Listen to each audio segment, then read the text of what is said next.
Saya sampaikan bagi kita sebuah ilustrasi tentang seorang raja yang aneh. Dalam sebuah kerajaan, hiduplah seorang raja yang aneh. Keputusan-keputusan yang diambil sering dianggap aneh, meskipun keanehan-keanehan itu sering juga memberi hal positif bagi banyak orang. Satu contoh, ketika terjadi musim kemarau, para prajurit yang seharusnya menjaga keamanan istana malah disuruh mengangkat air dari sungai ke pemukiman warga. Ya, dia perintahkan bantu warga mengangkat air. Para pegawai istana merasa ini sangat aneh dan merendahkan martabat para prajurit itu. Tetapi raja tetap bersikeras supaya keputusan itu dilaksanakan. Pernah juga satu kali rakyat sedang mengalami masa paceklik. Raja memerintahkan para pegawai untuk menghemat dan makan cukup sekali satu hari. Para pegawai ini terus terang saja mereka protes dalam hati. Masa sebagai pegawai dan keluarga-keluarga pegawai juga harus ikut merasakan paceklik ini? Di mana kekuatan sebuah kerajaan dalam hati mereka? Dan banyak lagi kebijakan-kebijakan yang dianggap oleh para pegawai ini begitu aneh begitu. Dan rakyat juga kadang-kadang merasa kebijakan-kebijakan itu aneh dan patut untuk dipertanyakan. Suatu ketika Bapak Ibu, sebuah pasukan penjajah mengepung dari sebelah timur. Mereka sangat banyak dan gagah. Mereka perkasa. Rumah-rumah penduduk sudah dijarah oleh mereka. Laki-laki yang melawan sudah dipukuli, perempuan-perempuan diperlakukan sesuka hati. Mereka sangat keji sekali. Nah, dalam hal ini raja memerintahkan supaya pasukan dikirim. Lalu pasukan-pasukan itu pergi berperang, namun mereka kalah dalam peperangan. Kemudian raja memerintahkan pasukan kedua, ketiga, dan keempat. Tetapi banyak pasukan yang cacat.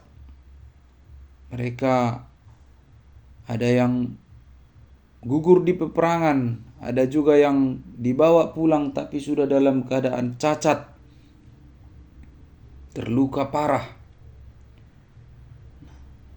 Lalu Bapak, Ibu, dan Saudara yang terkasih dalam nama Tuhan Yesus Kristus, raja ini mengambil sebuah kebijakan yang sangat penting.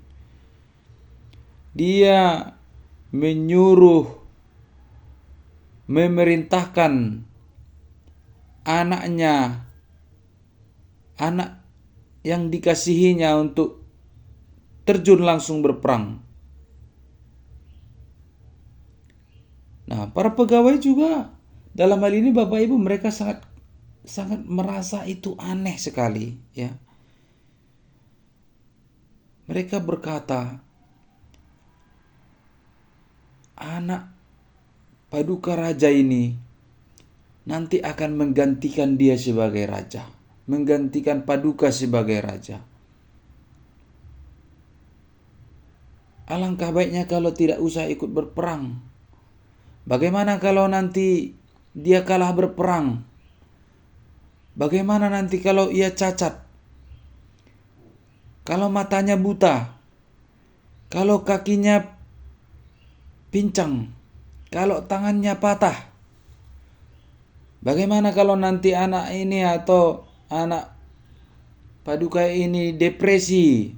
Bagaimana kalau ada gangguan kejiwaan? Bagaimana kalau dia mengalami satu kekalahan yang besar dan dia harus kehilangan nyawa? Seharusnya seorang anak raja yang sudah dipersiapkan digadang-gadang menjadi raja tidak boleh ikut dalam peperangan ini. Mereka menganggap keputusan raja sangat aneh sekali, tidak mempertimbangkan keselamatan putranya sendiri, tidak memikirkan kelanjutan daripada tahtanya. Mereka menganggap seorang raja yang sedang memimpin mereka nyatanya semakin hari semakin aneh. Anak paduka raja itu, Bapak Ibu, lalu pergi membawa pasukan, memimpin pasukan untuk berperang. Dan hasilnya, Bapak Ibu, setelah bertarung dengan begitu sengit, anak raja bersama pasukannya memenangkan peperangan, memukul kalah pasukan penjajah. Mereka bisa bekerja sama dengan baik di bawah komando daripada putra raja, di bawah arahan daripada putra raja.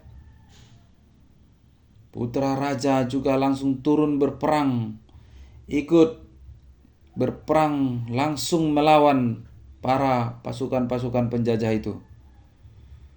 Dan mereka memenangkan pertandingan.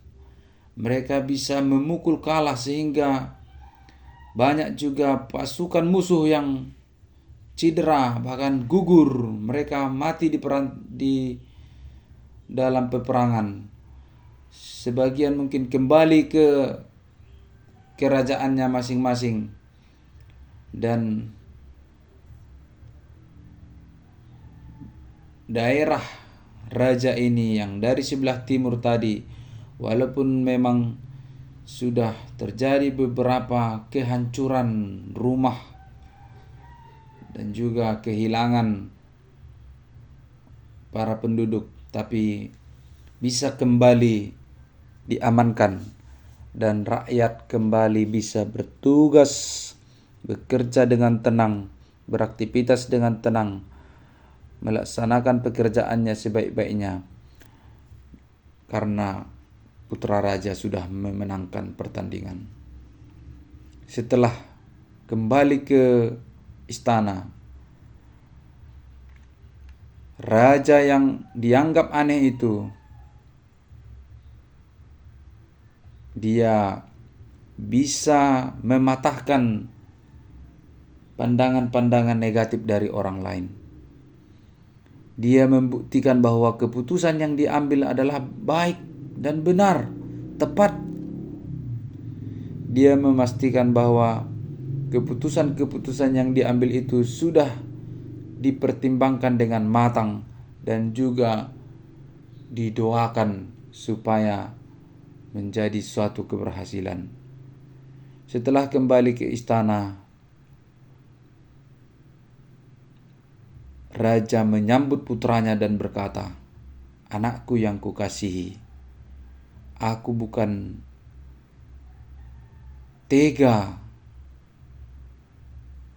melakukan ini semua untukmu. Tapi kita harus mengasihi rakyat ini. Engkau tahu aku sangat mengasihi rakyat ini. Aku sangat mencintai mereka dan cintaku kepada rakyat ini tidaklah terkira. Aku memang mengorbankan engkau anakku. Tetapi aku juga tahu bahwa engkau adalah anakku yang sangat bijaksana dan engkau pasti memenangkan peperangan."